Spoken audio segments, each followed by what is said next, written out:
Hey, good evening, everybody. Hope you're having a great day. This is Scott Bosberg, and we're coming to you from Transform Greensboro.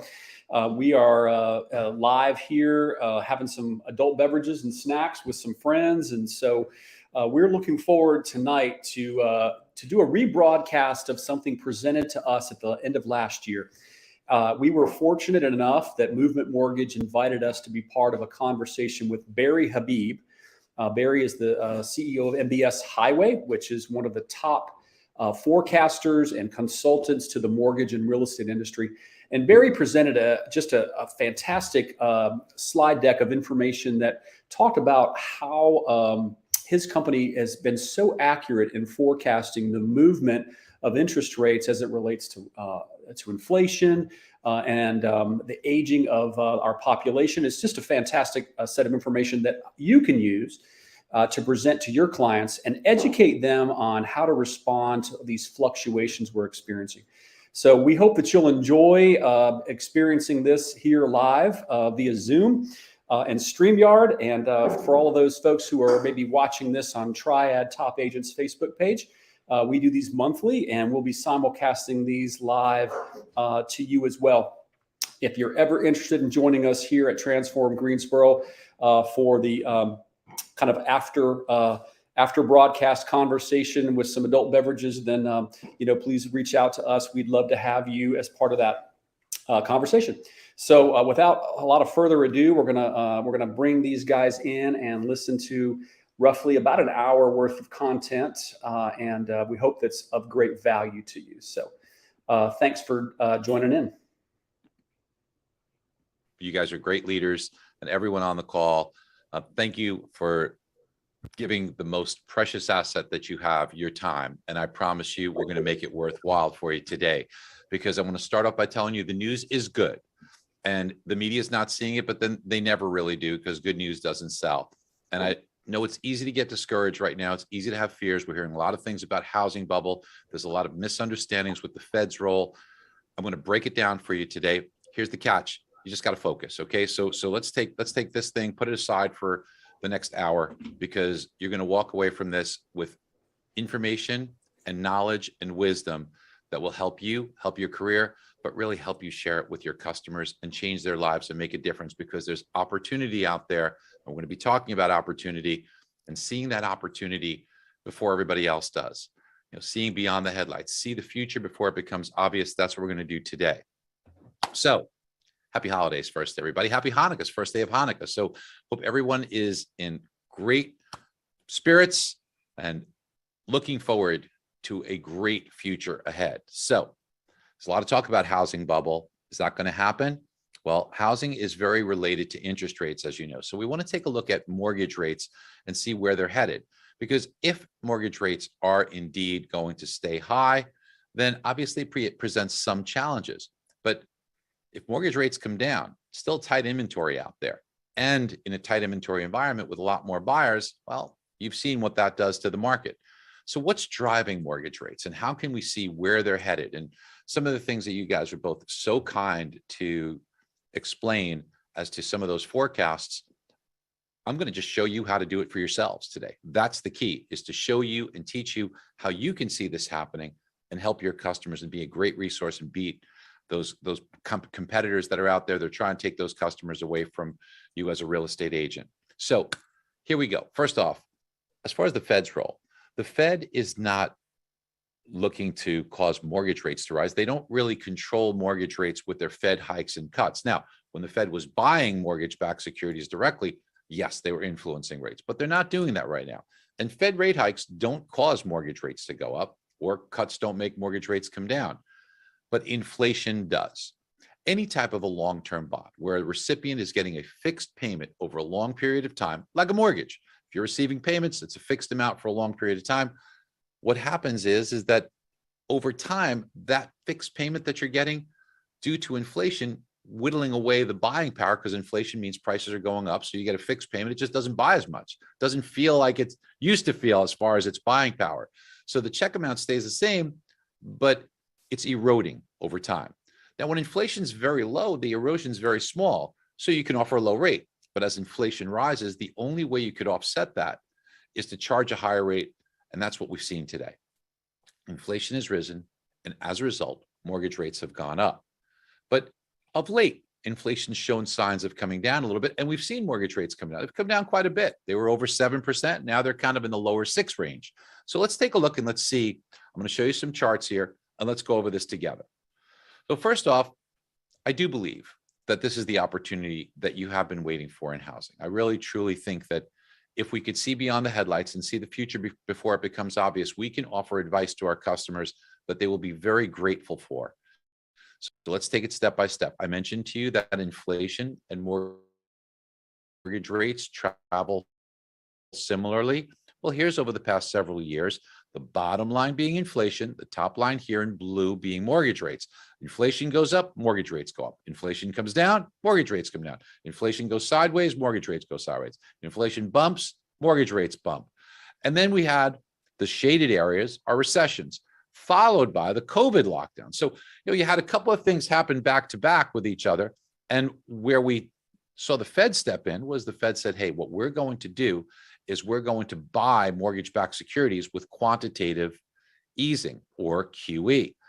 And you see this 3% line. Notice what the Fed did was they kept mortgage rates right around 3% for a long period of time here. Well, that was great for us, but something interesting was happening in the economy. Inflation, which was very low, was like 1%. See it down here? Started to go up. Now, the Fed didn't understand it. They said, hey, it's transitory. It means it'll pass. Inflation will come back down. But it didn't. Inflation kept taking off. And finally, the Fed woke up and they stopped buying mortgage-backed securities. And as you could see, what did mortgage rates do? They did what they always do. They follow inflation. As inflation went up, mortgage rates went up. When inflation took a little bit of a breather in the late spring, so did mortgage rates. But then as inflation picked up again, mortgage rates picked up. And then when inflation started coming down a little bit, mortgage rates came down alongside with it. And that's what we've seen for the past month. So if we know inflation is so important, what is inflation and what can the Fed do for inflation? Well, simply, inflation is too many dollars chasing too few goods. Now, of all the money that's out there, 90% of these dollars is done on credit. Isn't that amazing? 90% is done on credit. And to give you an example, if someone were to go to buy a car, and let's say they were doing this 7 or 8 months ago, they go to see a car, they like the $60,000 car, and they say, okay, what's the payment? $600 a month. They say, I'll take it. Now, they don't write a check, they don't put any money down, but they sign a piece of paper and they drive off with the car. Wow. So where did the money come from? Somebody at a lender made a few keystrokes, and then poof, out of thin air, money was created. Isn't that amazing? And you see this all the time with businesses. If a business wants to build a factory or expand, they take out a loan for hundreds of millions of dollars. Now, back 6 or 8 months ago, that rate of interest was very, very low. The Fed funds rate was at 0. So maybe you paid 2% above that. That made that car payment low. It made credit cards payments lower. Home equity lines of credit, personal loans, business loans are all a lot cheaper. So the economics made sense. But today, that Fed funds rate has gone from 0 to 4.25, which that's a big difference. So maybe the economics don't make sense anymore. So you don't borrow that money.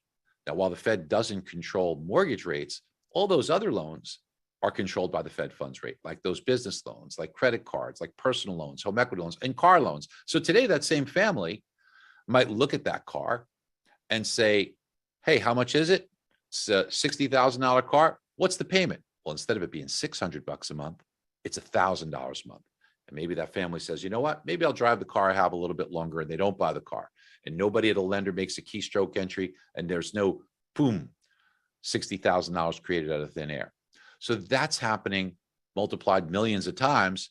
And what you see is a lot less money out there. So when the Fed hikes rates, they slow demand and borrowing slows. So that helps to kind of slow things down on inflation.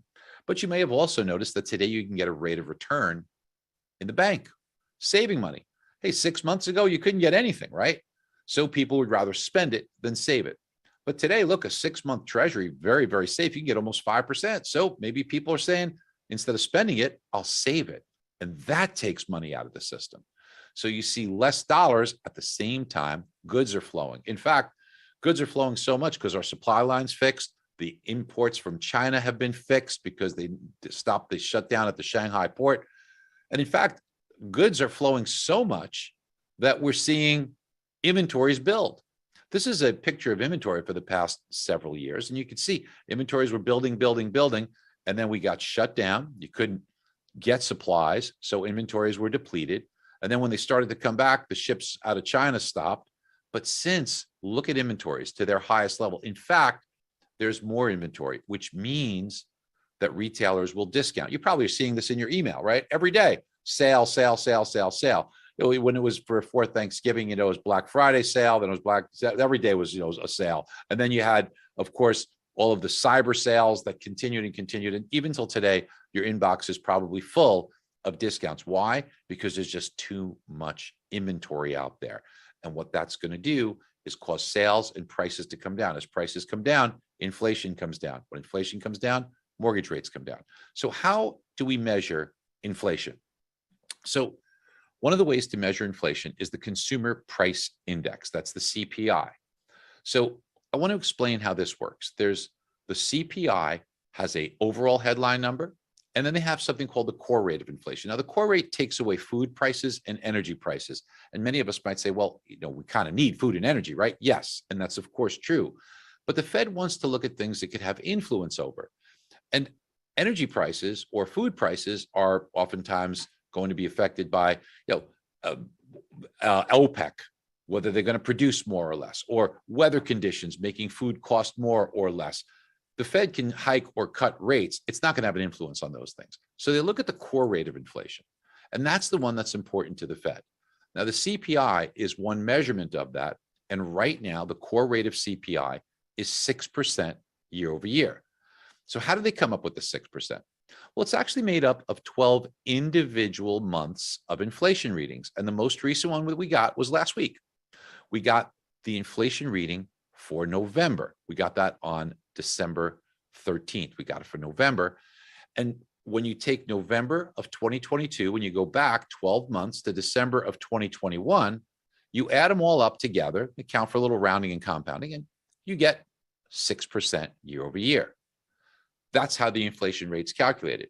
So interest rates have come down over the past month and a half. Why?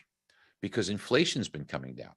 You see, if you look at the numbers we got for October of 2022 and November of 2022, when they came out, they replaced October of 2023 and November of 2023.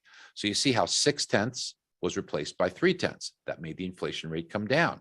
And then 0.5 replaced by 0.2, well, that made it come down again. So inflation's gone from 6.6 down to 6, and mortgage rates have come down accordingly, which has been great for us. Now, Mike had mentioned that we talked about back in June, inflation was going to come down in the month of November. So let's talk about how we knew that so you can do this yourself. In June of 2022, a lot of people were saying inflation had peaked. Why? Because June of 2022 came in at 0.7. It replaced June of 2021 at 0.8, and inflation started to come down. But most people don't look at this. The vast, vast, vast majority don't understand this or look at this the way we're breaking it down for you. So why did we say that inflation was not going to come down? And we said, in fact, it was going to be a brutal summer. And we said, brace yourself. You're going to have a lot of heartburn, and you'll see mortgage rates go up.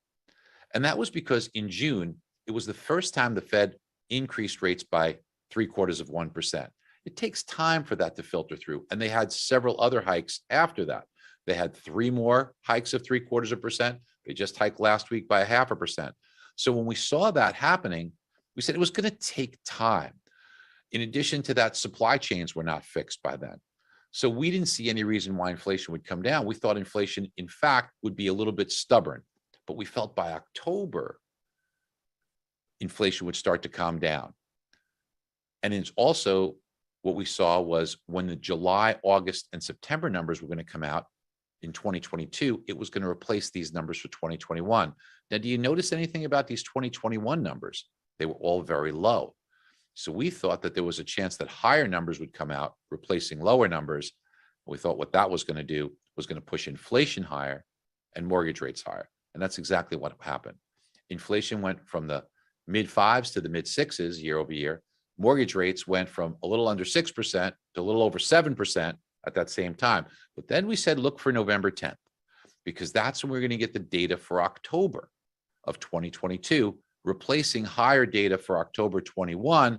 And we thought the market would like it. And sure enough, it did. Now, we've seen mortgage rates come down almost 1% just since November 10th because of these numbers replacing these numbers here. What's the future hold? So let's look at this together. We know that the inflation readings that are going to come out will likely continue to be lower for all the reasons I told you earlier.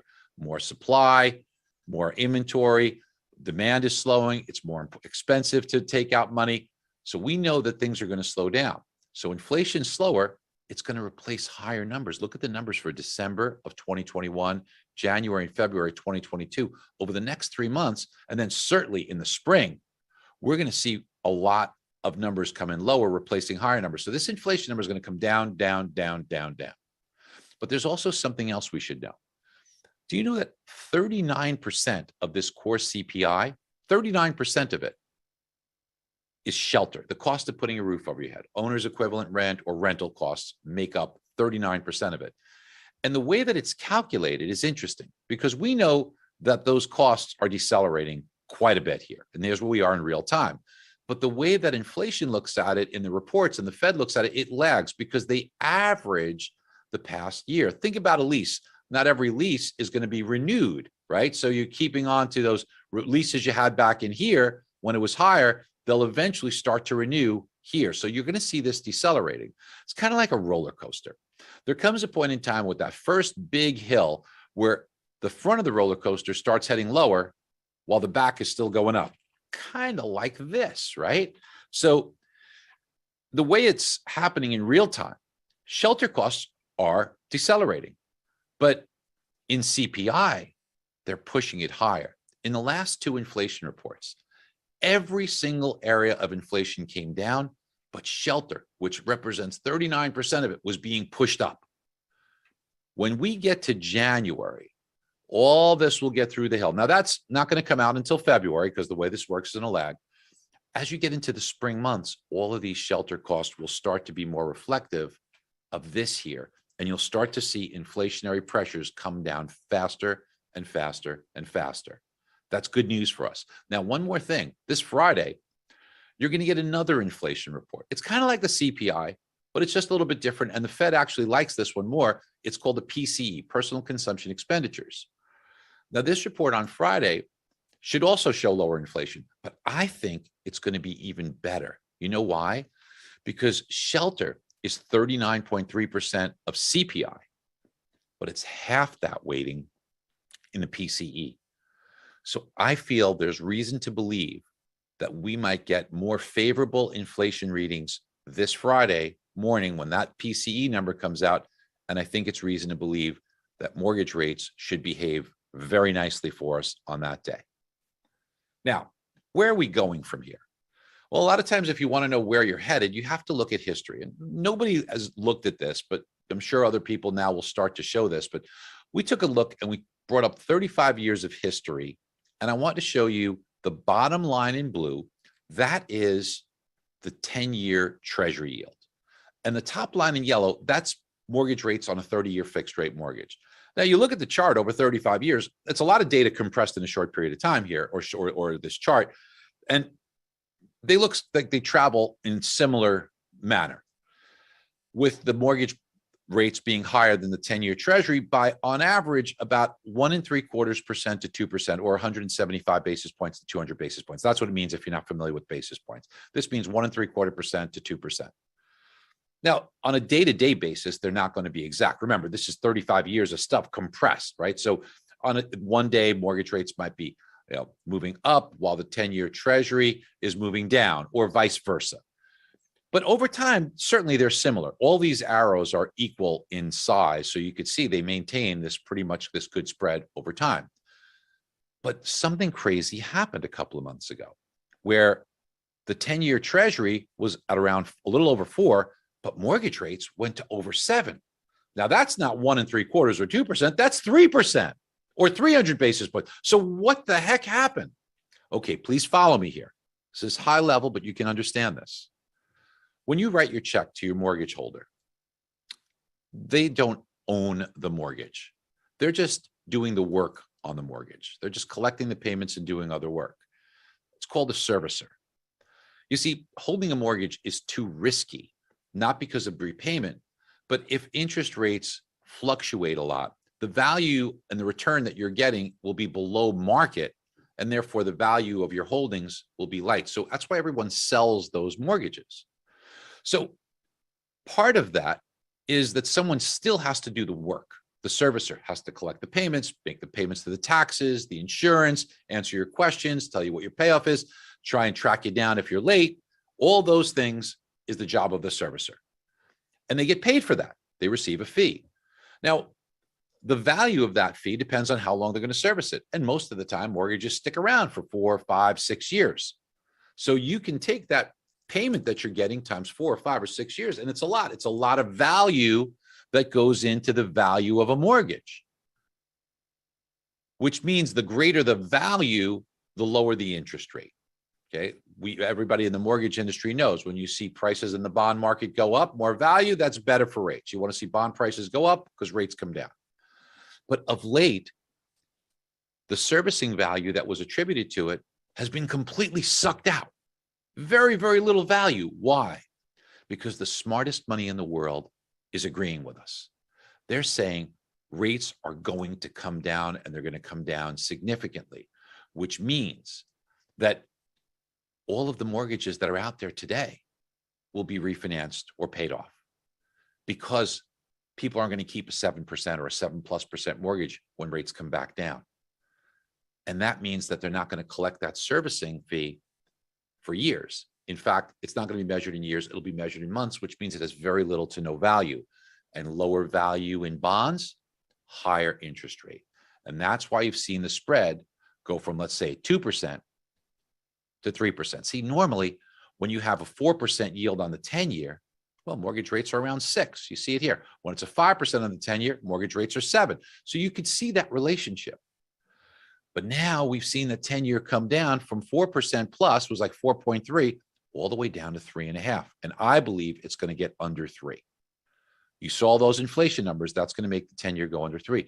Now, mortgage rates will come down faster than that, because as mortgage rates go from 7 to 6, more servicing value gets added, and the spread will be reduced. As they go from 6 to 5, more servicing value gets added, and the spread will be reduced to more of a normal spread. We're already seeing it happen. We've seen in just the past 5 weeks that spreads reduced to 275 basis points. It's still above normal, but you could see how this comes down faster. And where will mortgage rates go? Well, let's look at history. I believe the 10-year Treasury is headed for 3% or lower as those inflation numbers come out. Look, it's not going to be in a straight line, but by the first half of next year, it's around the corner, okay? We're embarking in a couple of weeks. In 2023, we're going to be, right? So you believe it? You believe 2022 is over in a couple of weeks? Wow. So we're going to be in the first half of 2023, not in the too far distant future. We will see the 10-year Treasury come down here. And what does that mean for mortgage rates? They will act like they normally do, because the servicing value will be back. And when the 10-year Treasury gets to around 3, mortgage rates will be at around 5 or even less than that. So the good news is you're going to see 5% mortgage rates early to the first half of next year. As you get there, you're going to unleash all these buyers that want to buy a home, that are looking to get that home of their dreams, but they got a little sticker shock at 7+%. And you're also going to get people that are more willing to move, because today, to give up my 3% rate on the house I live in and go and buy a home, which might be the home I really want, but to take on a 7% rate, that's hard to do. But maybe I'll give up 3% on the home I have now and take 4 3/4 or 5 if it means getting the home of my dreams. You're going to see much more activity. Now, you're also going to see a recession. If we're not in one already, there will be a recession coming. There's a lot of things, the inverted yield curve. There's so many factors that are driving this. But one of the things that people are saying is, why haven't we seen it already? Well, we may have, because you're in a recession a year after it starts. That's when you finally know that you were in a recession. That's when they officially call it. But it might be postponed because consumers are now living off their credit cards. We have more credit card debt than ever. Look at what they've done. Here was COVID shutdown, so there was nothing for them to spend on, right? You were locked in your house and there was no goods in the stores. Plus you got your stimulus to pay it off. But since we've reopened, we've exceeded the previous high by a lot. And at the same time, I guess people like the lifestyle, we've seen a big drawdown in savings. This is the stimulus. Stimulus 1, stimulus 2, stimulus 3. Notice the savings rate went up, but notice how quickly it's come down, and it's really, really way down to well below pre-COVID levels. So people are living off credit cards and savings now. That leads to recessions. So what does a recession mean first for mortgage rates? Well, let's take a look at the past several recessions, and you can see mortgage rates go down during recessions. Here they went down by 1% and then down afterwards. Here down by more than 1% and down more. Almost 1%, but then a lot more. More than 2% and more. 5%, 4%. You get the picture. Mortgage rates will come down. So if you're saying, look, is it realistic that mortgage rates could get to 5% or less? Yes, yes, yes, yes. Okay, but what about real estate? Now, this is important for us because our customers are going to be bombarded with negative media. Oh, housing crash, housing bubble, recession, don't buy a home. That's what the media is going to tell your customers. Let's look at the facts and let's understand this. I want you to pay close attention because this is very critical that you understand this. So let's all look at this together. The darker areas are recessionary periods. The white line is the price of homes according to the best indicator, the Case-Shiller House Price Index. Notice in 8 of 9 recessions, home values went up during and after the recession. Only once did we not see that. But it wasn't the recession that caused the housing bubble. It was the housing bubble that led us into recession. So why did we have a housing bubble? Well, first of all, we had crazy products that we don't have today, right? I mean, think about it. Remember the crazy loans? Basically, go ahead and here, can you fog up this mirror? You're approved, right? No income. Why do you need an income? Sure. No asset, no job, right? 0 down payment and investor property. Sure. Credit, 580 credit score. Sure. It was crazy back then. And the market was made available. But today we don't have any of that. But there was a deeper reason. Those were just sideshows. The real reason why you had the housing bubble was like with everything. Prices are determined from supply and demand. There was just too much supply and not enough demand. Now, how do we measure supply in the housing market? That's measured by builders putting up homes and completing them. That's new supply. It's not somebody selling their home because they're going to need to live someplace else, right?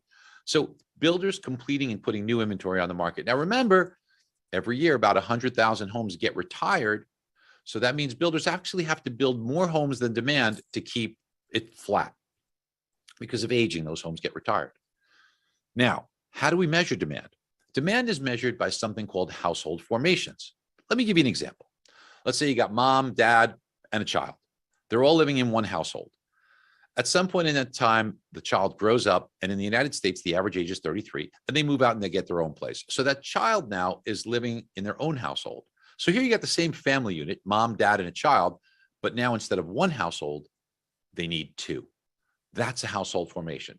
And this chart shows you in blue, household formations, followed by in gold, how many homes were being built. Now let's go back all the way to 2004. And you can see it was pretty close. Builders building a little more because they have to, due to the fact that some homes get retired from aging. And the market was balanced. But something crazy happened in 2006. Holy cow. Household formations fell off a cliff, and then they fell again the next year, stayed low, and then came back. What the heck happened here? Well, builders didn't look at this demographic information because builders built more homes than they ever built. 2 million homes. We haven't been close to that. Not even by 500,000 homes, we haven't been close to it. And then 2007, something similar. 2008, by that time, you had a full-blown housing bubble, 2009 and 10. Too much supply, not enough demand. Today, the housing market's been great because too much demand, not enough supply. Now, I think it's important for us to understand this because can this happen again, right? And what if it does? Well, that could be problematic, right? Or we should understand if things are different today, so maybe there isn't a housing bubble because people just don't understand this stuff. So let's look deeper. First of all, builders aren't building this number of homes. As you could see, they built last year 600,000 less homes than they did during the peak. But what about household formations? This big drop is concerning. Could that happen again? Well, why were there such fewer 33-year-olds in 2006? Perhaps it has to do with when they were born. And here's where it gets interesting. Let's look at birth rates from 33 years before 2006. So rewind the clock. That means these people were 33 in 2006. That means they were born in 1973. Let's see, was there a drop in birth rates in 1973 and 74? Let's look. Ah, isn't that amazing? 1973, right here. Let's look. Big drop in birth rates. And again in 1974, they stayed flat and then they went up. Hey, that looks a lot like this. Big drop in birth rates, drop again, stayed flat and went up. Why? Why did that happen? I'll give you the reason. Because in 1973, abortions were legalized in January of 73. So you had fewer births here and here, then they stayed flat. Now, please, I'm not getting political. I'm not saying for or against. I'm just giving you the statistical reason why birth rates dropped so we understand what had happened here causing that. Now, if we want to look in 2023 at the crop of 33-year-olds, let's look at when they were born. They were born in 1990. In 1990, look at these births. So you have more 33-year-olds coming to market in 2023, certainly so much more than you did in 2006, at the same time where the number of homes being built is much fewer. Now, how many households are we forming in the current market? About 1.7 million. But the last 2 months, because this is the shock of interest rates going up. Now, remember, the data is delayed. Okay, this is showing you September and October because the data doesn't come out. We'll get the data for November on Wednesday of this week. We'll get the data for November. But this shows you how many households are being formed in the United States. And right now, it's dropped to 1.3 over the past 2 months. Why? Why did it drop so much? It was at 1.7 because in September and October, you had 7% mortgage rates and people got sticker shock. But as you can see here, even in the high 5 mortgage rate realm, people were still forming about 1.75 million households. The last 2 months, they said, I'm staying home with mom and dad a little longer because I don't like 7% rates. When rates come back down, we'll go back to 1.7 million. Now, how many homes are builders completing? Well, today they're completing 1.4 million. Remember, they've got to build 100,000 more than the demand because they replace about 100,000 homes. So net, we're seeing new supply of 1.3 and household formations of 1.3. And that's why the real estate market, even with all the negative stuff the media is saying, it was down last month in price, 0.1% after a huge run up. So you could see as the market starts to see lower interest rates, the demand will increase and prices will do well. But the media is going to keep pounding the table and harping on all this negative stuff that they do. And there's many people out there, but the poster child for this has been CNBC's Diana Olick, who's done nothing but talk negatively about the media to your about the housing market in the media to your customers for the past 8 years. So let's go back for the past 8 years. And of the hundreds and hundreds and hundreds of negative stories that she's put out every single time, not one positive story, let's just see her track record and see some of the things she said. So we pulled a few headlines. And back in October of 2015, she said, back then, 8 years ago, she said, oh, we're in a bubble larger than 2006. Well, of course, we weren't in a bubble and prices have gone straight up since then. And if you got scared and didn't buy a $300,000 home in that 1 year alone, you missed out on 5% appreciation or on that home, $15,000. So the next year she offers no apologies. She says, oh, we're in a new housing bubble. Oh, really? Prices went up again, 5.4% or $17,000. Then the next year she says, homeownership doesn't build wealth. Well, can you show me the one person, just one person that in the last 5 years did not build wealth in real estate? Please. Not one person could say that. And of course, in that 1 year, you missed out on 6% or $20,000. The following year, she says, hey, it's better to rent than buy a home. Do you know anyone for the past 4 years says, I'm so glad I didn't buy a home and I'm so glad I've been a renter paying my landlord's rent for the last 4 years while prices have skyrocketed? No, she's been wrong every single time. And of course, prices went up that year. So in the middle of 2019, she puts out this big lead up to this story. Hey, before you buy your next home, don't miss Diana's story. Before you buy it, people tuned in and they heard her say this. The housing market's about to shift in a bad way for buyers. Rent, don't buy. Well, of course, it didn't do that, and prices went up again. Her forecast at the end of 2019 for the next year, well, guess what she said? Same story. Next year is going to be hard on the housing market. Well, prices went up 16% since then, in that year, rather. And of course, she missed out on that. And then a year and a half ago, she says, the housing boom is over, except that home values have gone up 18% since then, or another 80,000. You missed out on almost $250,000 on a $300,000 home if you listen to this woman. We can't listen to the media. We have to go by the facts. In the past 12 months, home prices have gone up 10%. So let's take a look at the facts. We know that a lot of people are talking about home inventory being tight, but there are some people saying, look at the rise we saw in inventory between April and July. That was a big jump. That's a bad thing, right? You see inventory jumping up. Well, if you look at it just like this, maybe you might have a point. But can we please, I want you to all look at this with a wider lens. This shows you 1 year's worth of data. Can we take a look at it, let's say, for 10 years and see if we see a pattern? And you tell me if you do. Now, here's the chart I just showed you. Here's 1 year. That's what I just showed you. But doesn't it look like that happens every single year for the past 10 years? Yeah. I'll explain why. Parents want their kids to start at the beginning of the school year. There's two big reasons. Reason number one, if you come in the middle of the school year, kids might have friends, you might get picked on, it might be more difficult, and that could be tough on a kid. But the other thing is grades. You know, in our school system, we don't have teachers that teach the same. We don't have schools that teach the same. So you may be a star pupil in one school system with one teacher, but then when you move, it might be confusing and your grades might suffer. So parents don't want that. So when do they want to be in the new home? They want to be in June, July, or August. That's when they want to be in, so the kid could start at the beginning of the school year. It makes sense. So when do I have to get rid of my home? When do I have to put it up on the market? Well, when? April, May, June, July.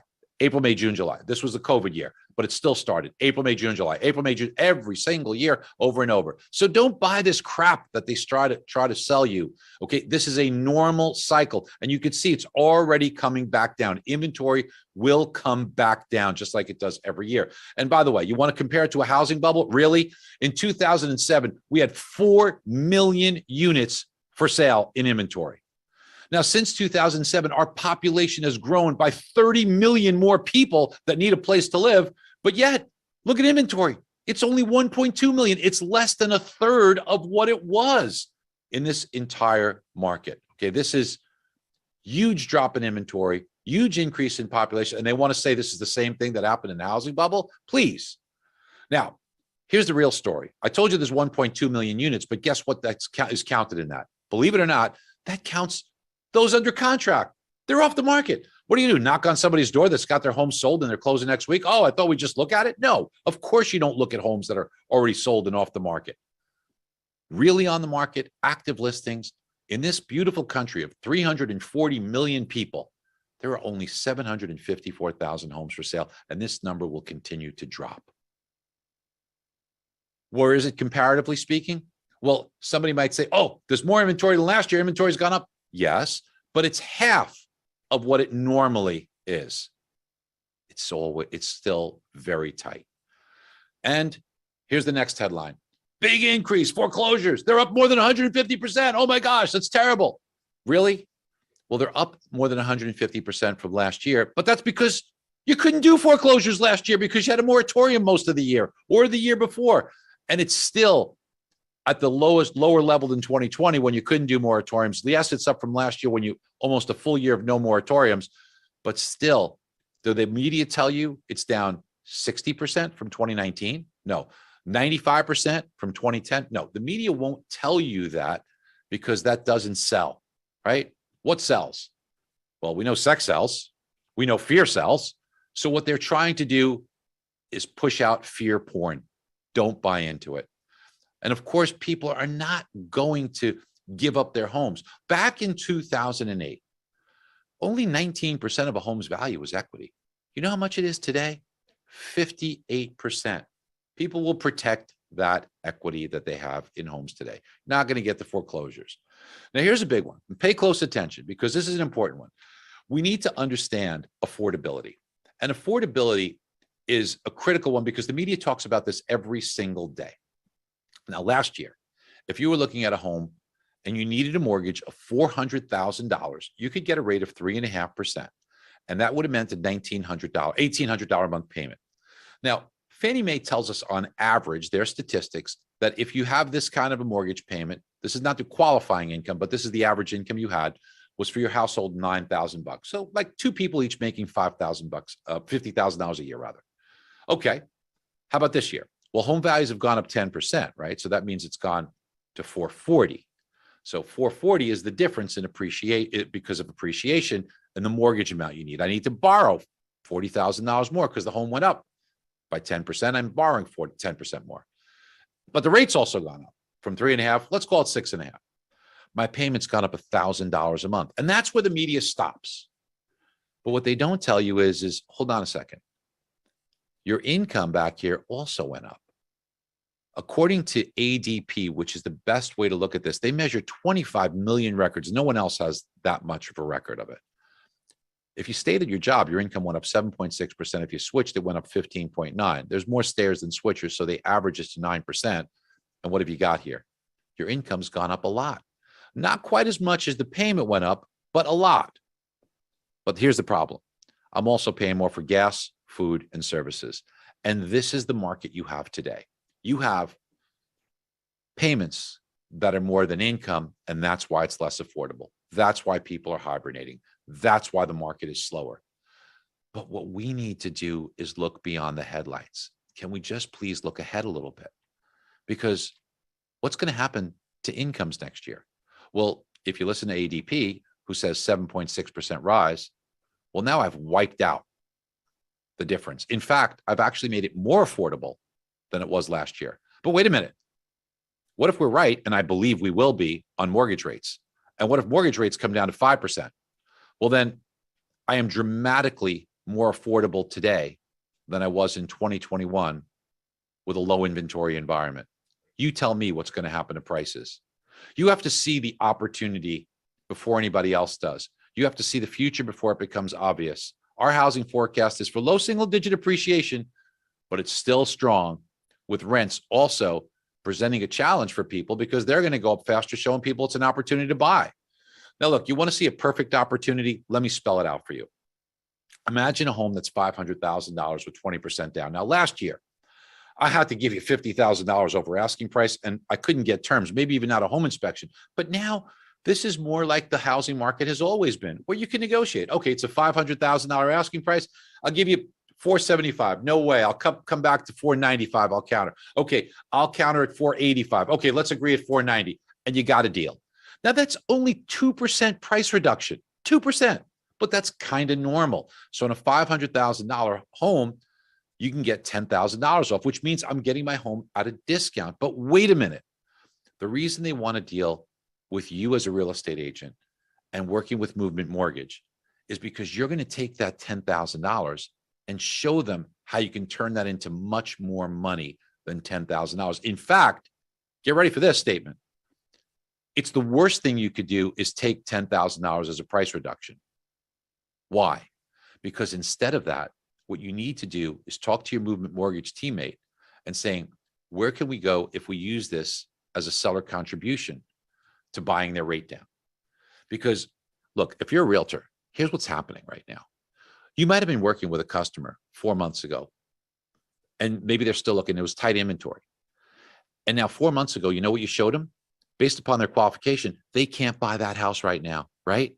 And now they're spoiled because they looked at those more expensive homes. And now what you're showing them is not getting them excited. They feel like, right? You know, I don't have to tell you. You're all experiencing this. Except if the rate's lower, now you can show them the homes that they want. So let's take a look at this together. Talk to your Movement Mortgage teammate about a 2-1 buy down. It buys the rate down 2% the first year, then 1% the second year, then goes back to the normal rate. So the first year, it's going to save you $500 a month. The cost for that's about $9,000, but the rest of it, because the seller's giving you $10,000, you apply towards closing costs. The seller doesn't care. They're going to give you $10,000. They don't care if you take it as a price reduction or a seller contribution. They don't care. But your customer should care, and you should care, because now they can get that lower rate. And get this, next year, when rates come down, They refinance it. Now, is it going to cost them anything to refinance? Probably not. You know why? Because the way the 2-1 buy down works is that because this is in essence the borrower's money that the seller is giving them, but it's still considered the borrower's money, the unused portion goes back to the buyer, who then can use that money to pay for their refinance. So hold on, let me set this up for you. I get the home of my dreams today at a discount today, whereas last year I had to pay over asking price. And I get the rate that I need today at 4.5%. And next year, when rates come down, I refinance and keep a low rate, and it doesn't cost me anything. And when the horde of buyers comes into the market in a low inventory environment, I sit back and watch my property increase in value. I'm not going to chase it like I had last year and start to chase higher prices.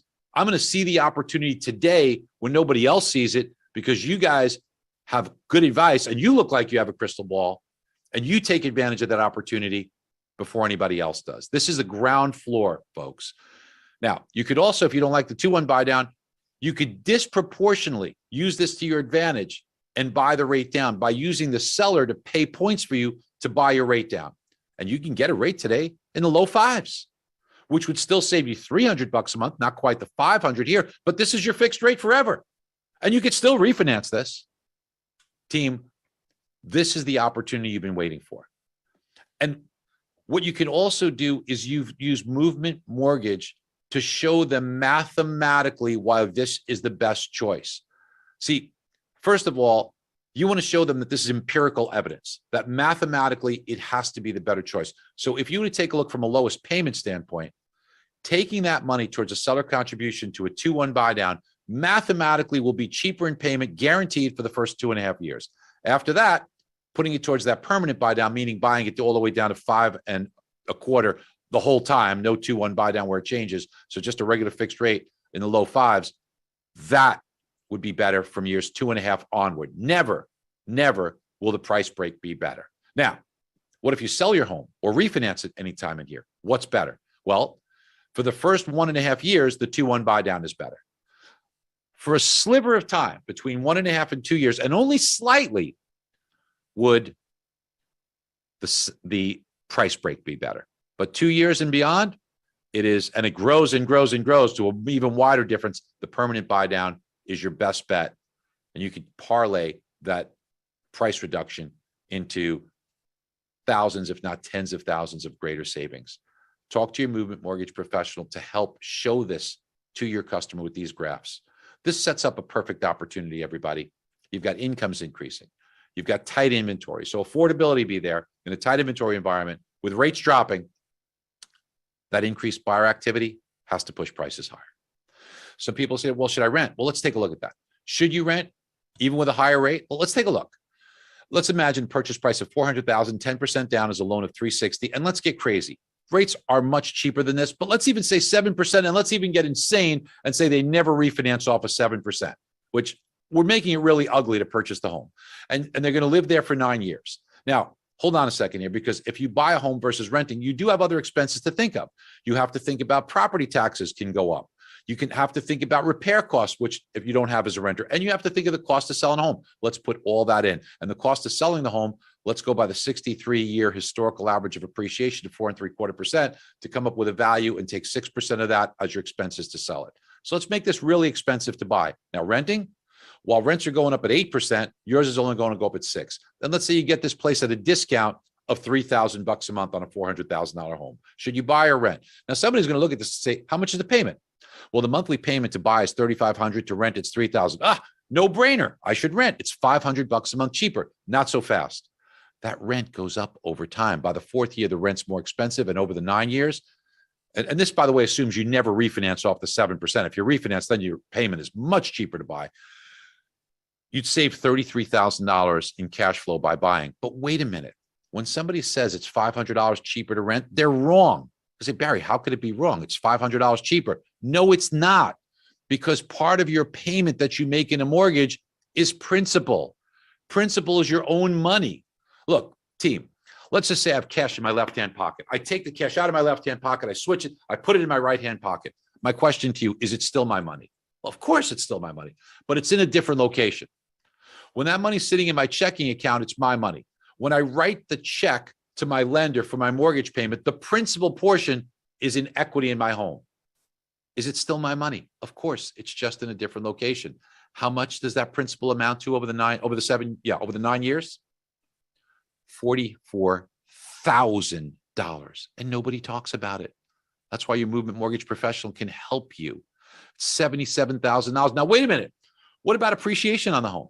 For the last 63 years, we've averaged 4.75%. By the way, the forecast for the next 10 years is for to be on average 5.5%. But let's take the past 63 years. 4.75% on a $400,000 home, compounded annual. It's hard to do that math, which is why Albert Einstein said it's the eighth wonder of the world. So our clients can't do this on their own. We have to show them. And when we show them, it's life-changing. It's $207,000. $207,000. Wow. Now, you're going to have to sell the home, and you're going to have expenses of selling it at that new purchase, at that new sale price. But you do get a little tax benefit. So what's the benefit of buying instead of renting? A life-changing $254,000. And this would be over $300,000, by the way, over the 9 years if you refinance to a little lower rate. And you could see each of these years, except for the first year, you're making lots of money by buying instead of renting. So my true answer to the customer is, hey, look, if you're going to be moving in the first year, rent, don't buy. The cost to get in, the cost to get out are going to outweigh the benefit. But if you're going to be there more than 2 years, why would you not buy this home? Team up with your movement mortgage professional and have this at every open house. In fact, if you're a real estate agent, why in the world would you not have this on your listing presentation to show this is how I'm going to market your home? Why wouldn't you do that? In fact, did you know that 1 out of every 6 transactions in investment property, are you getting your fair share? Are 1 out of every 6 transactions you're doing investment properties? Because you should be getting that. The problem is that there was never a tool that you could use to illustrate the benefit of an investment property until now. And your movement mortgage professional has it, and they can share it with you. And it looks like this. Let's say a purchase price of $500,000, 25% down. Say a 7% with 1 point is the deal on this that you can get. They're going to own the home for 10 years. Let's take all our costs we said, the cost to buy, the cost to sell, the repair costs, the taxes going up, and the future appreciation. And you could rent this home on the cheap for $3,500 a month. And while rents are going up at 8%, you're only going to charge 6% more a year. And your vacancy factor is what it is in the United States right now, 4%. Now, look, in the first year, you're going to have a little negative cash flow, but by the 10th year, really big positive cash flow. And you're going to make 54% on your cash on cash return. But the big money is going to come from appreciation and amortization. Here's your final spreadsheet that shows rental income, $530,000. That's after your vacancy is taken into consideration. Appreciation, $350,000. Your gross revenue minus your expenses for interest, property taxes, insurance, repairs, closing costs to buy and sell. You made $415,000 on this. Your investment was $125,000. You made a 332% return on your investment. If you take that over 10 years on average, that's 15.8%. Look, if you're working as a money manager at Fidelity, they're going to put you in the Hall of Fame, okay? That's why you make so much money in real estate. That's why it's so important. Why wouldn't you have this at every listing presentation? Why wouldn't you show this at every open house? Why not? Look, we all want to create wealth, and real estate creates wealth for people. In fact, let's look at net worth. If you want to be in the top 1% in the United States, Kiplinger's did a study to show, and they said to be in the top 1% in the United States, you know what your net worth has to be? That's all your assets minus all your debt, all your liabilities. You'd have to have a net worth of 10.8 million. Big number. Okay, so how about the top 2%? Pretty close. Oh, 2.5 million. How about the top 5%? That's a very exclusive club still. 1 million. How about to be in that top 10%, man? That's really high level. 800,000. How about to be in the top half? 500,000. Wow. So wait a minute here. In this study, while this is interesting, you know what they showed? 2/3 of all this net worth, guess where it came from? Yeah, you guessed it. Home equity.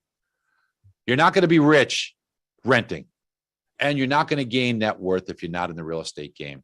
If you're going to listen to the media scare you out of buying real estate, you're not going to get into these upper echelons. And here's something else your movement mortgage teammate could do is give you an appraisal. You don't want people going to Zillow for that AVM because then they're going to steal your customers away. Build your own AVM. It takes 10 seconds for your movement professional to do it. And what will it do? Show you the entire neighborhood, all the values, all what it is in different bedrooms, give you an appraised value. What a great thing to present at a listing. What a great thing to have at an open house. And by the way, when you present at a listing, here's all your comps done for you with where they located on a map and all the market trends in your area. What a professional listing presentation. What a great thing to have at an open house. Real estate. And by the way, social media too. Why don't you advertise it on social media with that? Your movement mortgage professional could help you do that. And the real estate report card, it's crazy if you don't use this. Your movement mortgage professional can do this for you in seconds. And what does it do? Everything you want on there. How does it stack up? What's past appreciation? What's the future forecast? How much will this home appreciate up to based upon that? What are the medians in the market? What's the demographics for ages?